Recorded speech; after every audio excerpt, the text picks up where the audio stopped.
again to KHP 200. My name is Kaylee, and I'm here with George Herman Ruth today. How are you doing, Ruth?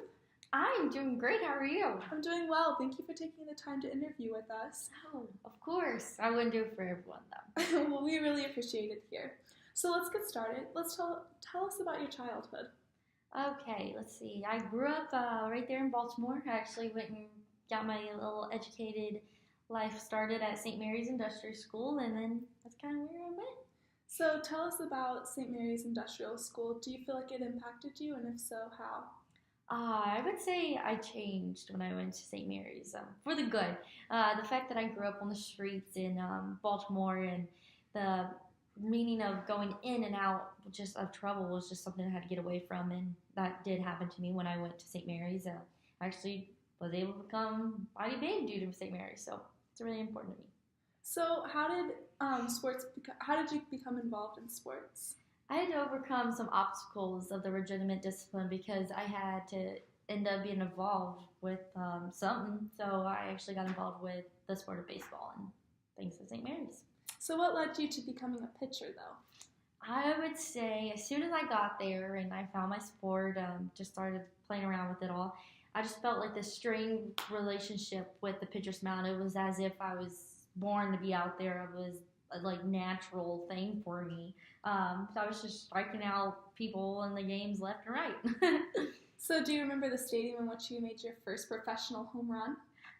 Yes. I hit my first professional home run in Old Haylands Point Stadium right in Toronto, Canada.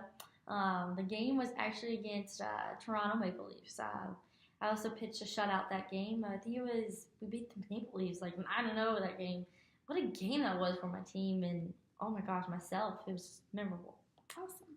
Well, in 1914, you had a remarkable day in Canada. Can you tell us more about that? Yeah. On September 5th, 1914, I hit my first professional home run in Toronto.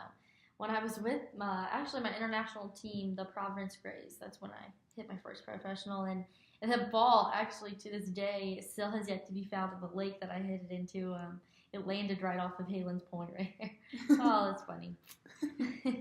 Well, in 1920, you're known for saving baseball due to what we call the Black Sox scandal now. Can you tell us about that? Yeah, that day was actually quite remarkable.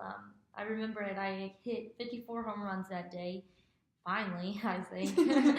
History says I helped the Yankees to be the first baseball team to draw in over 1 million fans in 1 year. That was kind of crazy. Yes, so you look up to Joe Jackson, who's one of the greatest hitters of all time. Yeah. So what made you pick Joe Jackson as your role model?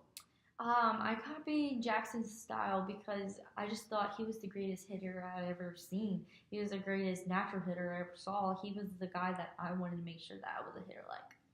So is it true that you get your bat whittled where the famous shoeless Joe Jackson does? Oh, the famous Joe Jackson. I sure do get my bat whittled at the same place. Why wouldn't I? I mean, he's the best.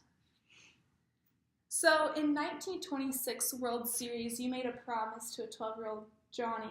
Did you deliver that promise? Yes, I did, actually. I hit 3 homers that game. I made a promise to Johnny, and I delivered it for him. I call them homers in order. You got to deliver them. So what is your greatest accomplishment? What do you consider your greatest accomplishment? I would probably consider my greatest accomplishment probably pitching the 29 2/3 consecutive innings, scoreless innings in the World Series was pretty remarkable for me. It was pretty special. So what's your best year? Let's see. Probably back in 1927, that was the year that I hit 60 home runs. So it was pretty memorable. Well, stats like that, you have to develop a lot of nicknames. So can you tell us about your favorite one? Oh, my favorite one. I can't just pick one, but I do have a lot of nicknames. I got the Big Bam, Bam, the Great Bambino, and, of course, my favorite one has to be Babe. So, Babe, you have a love for children as well as baseball, and they kind of go together. Can you tell us about how you accomplished that? Yeah, of course. I always say that I won't be happy until every boy in America between the ages of 6 and 16 are wearing a glove and swinging a bat. So you dedicate a lot of time to children in this world. What's something that you want to make sure you do for them? The kids, they just light up my world. You know, I frequently am visiting the children's hospital and orphanages, and I help out with the charitable organizations and that do benefit the children. It's just something I hold dear to my heart. I hear you also enjoy playing sports besides baseball. So can you elaborate on that? Oh, I do, surprisingly. But actually, my good friend Bill Kelly, we actually do play basketball, handball, and football. We do go swimming a couple times, maybe. But it's kind of funny because we actually call him Wild for his nickname. We even actually go golfing. We love some good rounds of golf. Nice and relaxing.